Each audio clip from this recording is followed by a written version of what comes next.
ایک درویش ساری رات عبادت میں مصروف رہا اور صبح ہوئی تو اس نے دعا کے لیے ہاتھ اٹھائے اور اپنے مناجات رب کے آگے بیان کرنے لگا۔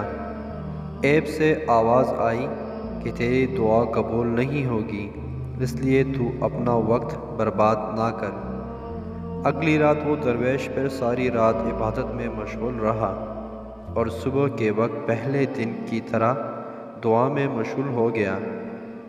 اس کے ایک مرید کو یہ بات معلوم ہو گئی کہ حاتب عیب نے میری مرشد کی دعاؤں کو رد کیا ہے، اور انہیں دعا میں مشغول دیکھ کر بولا کہ جب آپ کو یہ معلوم ہو چکا ہے آپ کی کہ دعا قبول نہیں ہوگی تو پھر یہ مشقت کیوں برداشت کرتے ہو؟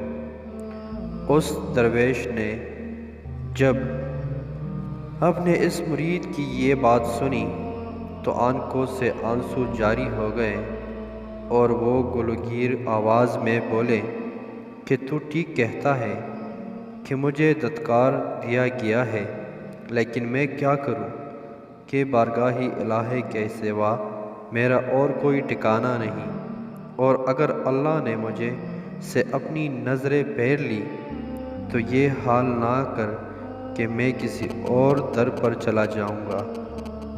میرا تو اس کے سوا اور کوئی نہیں ہے اور نہ ہی کوئی غرض کے در کے سوا ہے۔ اللہ اکبر۔